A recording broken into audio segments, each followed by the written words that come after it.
The emergency beacon had brought them to planet Aquara 7, a water-rich world with breathable atmosphere but little else.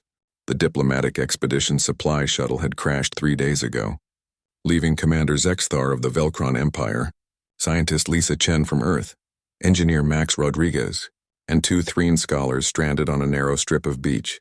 Our remaining nutrient packs will last another day, perhaps 2 if we ration severely, Zexthar announced, his crystalline eyes scanning the meager supplies spread across a salvaged cargo container. His blue-tinted exoskeleton reflected the twin suns overhead. The Threen, insectoid beings who communicated through clicking mandibles, shifted nervously. They had already consumed their species-specific supplements and were struggling with the universal rations. Lisa stood at the water's edge, her dark hair whipping in the salt-laden breeze. She watched the waves roll in, observing the ecosystem with scientific curiosity.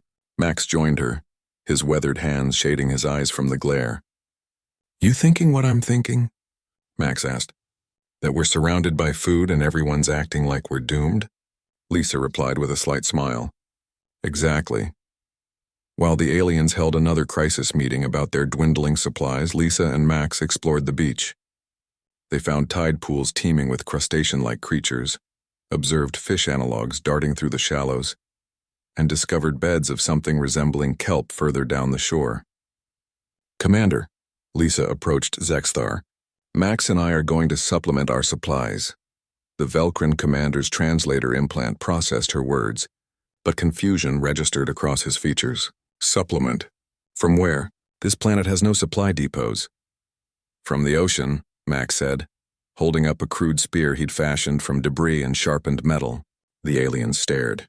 "You intend to hunt the aquatic organisms?" One of the Threen scholars clicked in disbelief. "Manually?" "Well, fishing is more accurate," Lisa explained. "And yes, manually. That's how humans have done it for thousands of years." Zexthar's mandibles twitched in the Velcron equivalent of a frown. "Your species still practices primitive resource gathering? I assumed Earth had achieved full agricultural synthesis centuries ago." "We have," Max said, wading into the shallows. "But some of us still remember the old ways. Call it cultural preservation. Call it a hobby. Either way, it's about to save our lives." For the next several hours, the aliens watched in fascination as the 2 humans worked. Max waded through the shallows, spearing fish with surprising accuracy. Lisa set up a tidal trap using rocks and salvaged netting, creating a natural corral that caught dozens of small creatures as the tide receded. "Remarkable," Zexthar observed. "Your species' adaptability is unprecedented. The Velcron would require specialized equipment and extensive planning for such an undertaking. Humans evolved as persistence, hunters and gatherers," Lisa explained while examining her catch.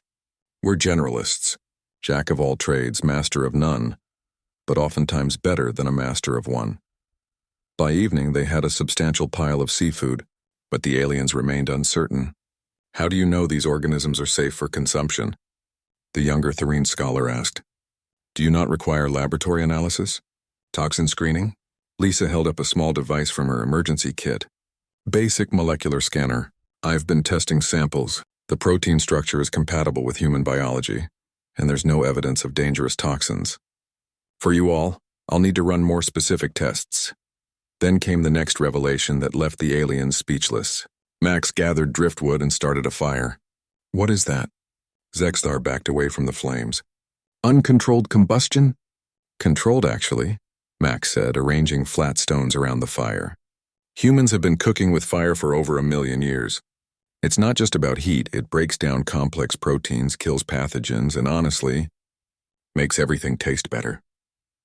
Using salvaged metal sheets as makeshift griddles and pans, Max and Lisa transformed the beach into an open-air kitchen. They grilled fish on hot stones, boiled crustaceans in salvaged containers, and even prepared a broth from the kelp-like plants. The aroma that filled the air was unlike anything the aliens had experienced. Their species had refined food into perfectly balanced nutrient paste centuries ago, forgetting the primal satisfaction of cooking. "You should try it," Lisa offered, handing Zexthar a piece of grilled fish on a clean metal fragment. "I've confirmed it's safe for Velcron physiology." Hesitantly, the commander accepted. His species consumed nutrition through molecular absorption, but they could process solid matter. He took a cautious bite. His crystalline eyes widened. This is extraordinary. The complexity of flavors, the texture. Our nutrient synthesis has nothing comparable. Over the next 3 days, while they waited for rescue, the beach camp transformed. Max built a smoking rack to preserve excess fish. Lisa cultivated a small garden of edible beach plants. They taught the aliens how to identify safe foods, how to prepare them, and even some basic cooking techniques. The Threen scholars, initially disgusted by primitive food handling, became enthusiastic students. Even Zexthar learned to tend the fire and flip fish. When the rescue ship finally arrived, the captain was surprised to find the stranded crew not just surviving, but thriving. They had gained weight, improved morale, and the aliens were insisting on taking preserved food samples back home.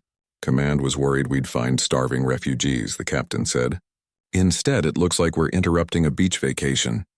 Lisa and Max exchanged knowing glances. They had done what humans had always done best: adapt, improvise, and make the best of a bad situation. As they packed to leave, Zexthar approached them. I have been a commander for 3 decades, visited 200 worlds, and met 50 spacefaring species. But you humans, you possess something we have lost in our technological advancement. What's that? Max asked. Resilience, resourcefulness, the ability to thrive anywhere with anything. He gestured at the beach kitchen. You turned disaster into prosperity using nothing but ancient knowledge and determination. Perhaps the galaxy has underestimated humanity. Lisa smiled. We're survivors, Commander. We always have been. You just gave us the chance to prove it. The camp was dismantled, the fire extinguished, but the lesson remained.